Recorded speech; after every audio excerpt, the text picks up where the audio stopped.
Berita berikutnya menunjukkan betapa ekstrimnya kejahatan seksual di Indonesia.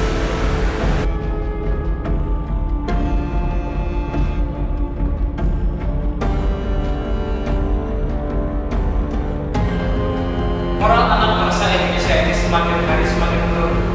Kita semua tahu bahwa telah terjadi berbagai macam kejahatan seksual di mana-mana.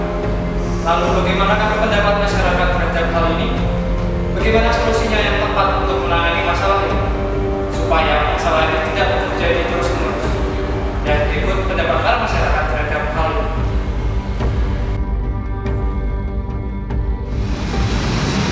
Kalau pendapat saya pribadi sih tentang pelecehan seksual atau sex abuse belakangan ini itu sedikit mengkhawatirkan ya, apalagi pelakunya itu anak-anak yang di bawah umur gitu loh. Maksudnya nggak kebayang aja kalau mereka itu bisa melakukan kejahatan sedemikian rupa begitu.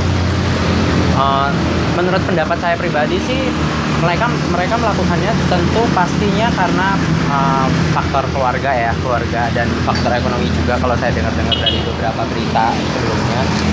Nah, kalau menurut saya sih emang faktor keluarga itu penentu yang utama sekali bagaimana membentuk suatu perilaku anak di kehidupan pergaulan mereka, dan peran orang tua itu adalah yang penting sekali gitu. Nah, sekarang kebanyakan orang tua itu yang gaptek atau kalah teknologi sama anaknya, jadi mereka nggak bisa ngontrol anaknya secara fisik gitu, bisa mereka kontrol, tetapi bagaimana mengontrol anaknya di dunia maya itu mereka kalah, jadi tidak tahu apa yang dilakukan anaknya di dunia maya.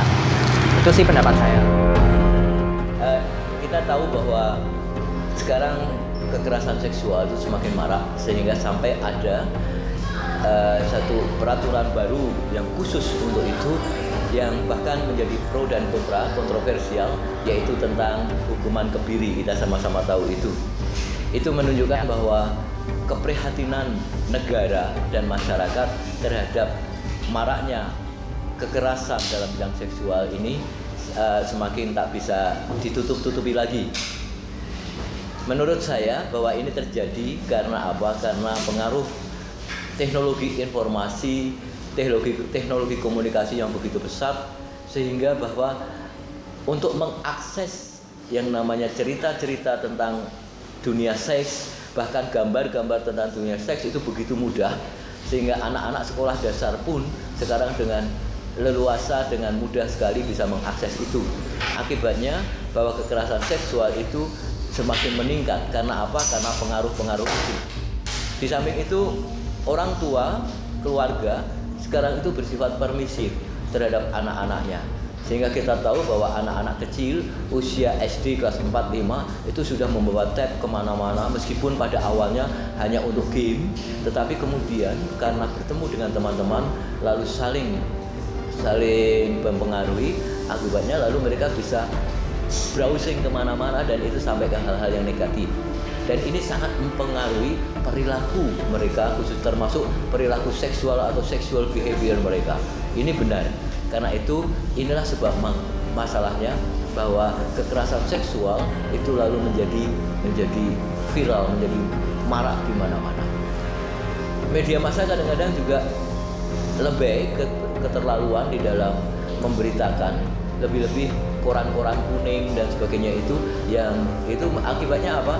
Orang lalu menjadi asik dengan berita-berita itu, dan itu berita-berita itu, cerita-cerita itu bisa menjadi modus operasional atau modus operandi bagi orang untuk ikut-ikutan melakukan.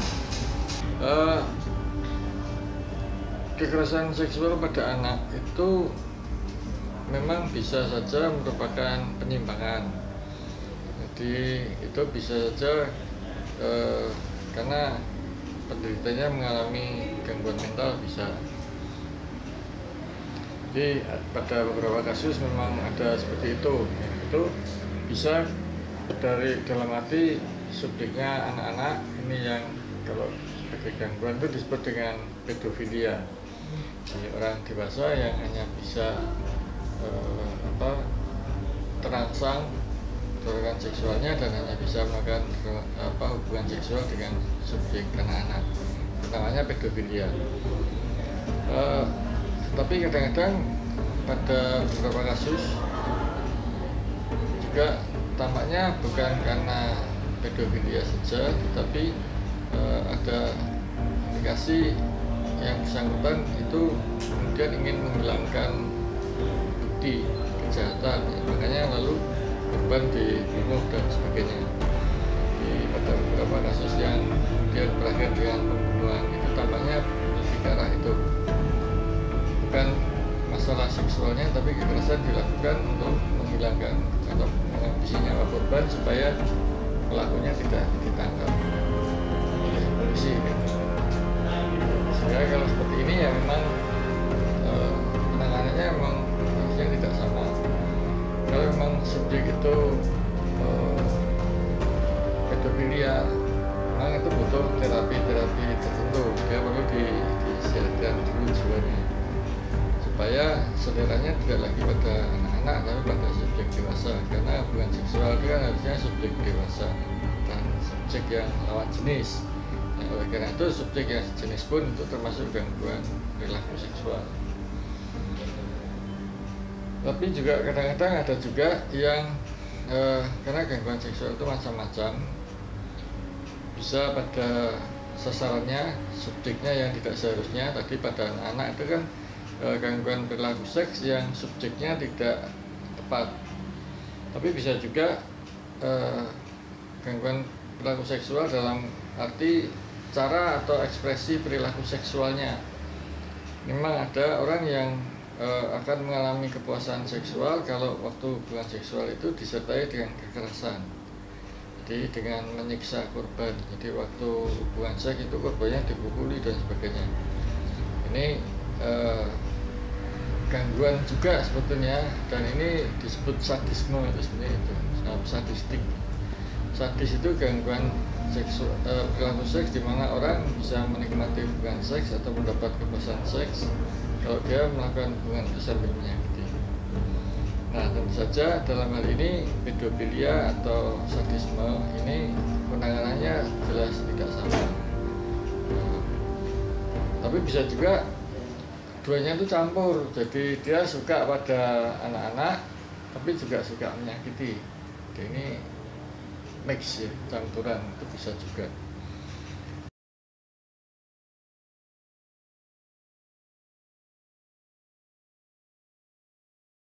Lalu mungkin untuk solusinya, karena pelakunya juga masih di bawah umur ya, kalau di atas umur sih kita bisa bilang hukum kebiri atau hukum penjara dan sebagainya. Tetapi kalau untuk anak di bawah umur dan mungkin mereka melakukannya juga karena dipaksaan orang lain, itu solusinya sih sebenarnya ya itu tadi, gimana kalau caranya pemerintah itu untuk memberikan penyuluhan-penyuluhan kepada keluarga-keluarga itu untuk mengajarkan anak-anak mereka atau membina hubungan yang lebih dekat lagi sama anak-anak mereka. Tapi kalau untuk secara hukum ya saya rasa hukum kebiri itu udah cocok dan pasti buat para pelaku pelecehan seksual itu.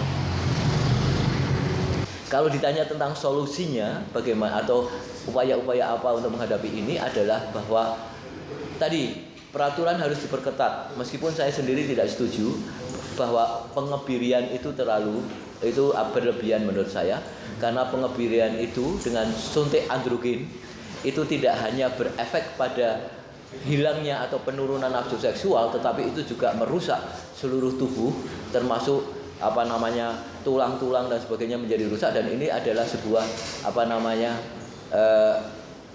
hukuman atau sanksi yang eksesif, yang berlebihan menurut saya. Karena itu menurut saya bahwa hukuman itu memang harus diperketat, harus diperkuat iya, tetapi tidak model seperti kebiri dan sebagainya itu.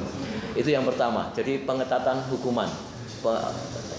Yang kedua adalah bahwa pendidikan terus-menerus diberikan, tidak hanya oleh sekolah, tapi pertama-tama dan utama adalah oleh keluarga, termasuk pendidikan seksualitas. Pendidikan seksualitas ini penting, pendidikan reproduksi ini penting, supaya anak-anak itu tidak hanya meraba-raba, tetapi anak itu tahu betul, sehingga mereka tahu dampaknya jika mereka harus melakukan ini itu. Karena selama ini kita masih menganggap tabu sih masalah itu, sehingga anak-anak itu lalu mencoba-coba meraba-raba dan sebagainya. Jadi menurut saya sekali lagi bahwa di samping bersifat preventif berupa pendidikan, baik itu di keluarga maupun di sekolah, tentang bagaimana menghadapi seksualitas itu. Yang kedua adalah jika terjadi ada kekerasan seksual, maka hukuman itu harus diperketat, dipertegas, sehingga orang tidak lagi, sehingga menimbulkan efek jera, orang menjadi kapok karena itu. Nah, untuk ini memang dibutuhkan terapi-terapi secara biologis untuk korban seperti itu. Terapinya termasuk juga misalnya penelusuran kenapa dia sampai mengalami gangguan seperti itu dan sebagainya. Dan itu hanya bisa dilakukan oleh orang yang cukup ahli di bidang psikoterapi.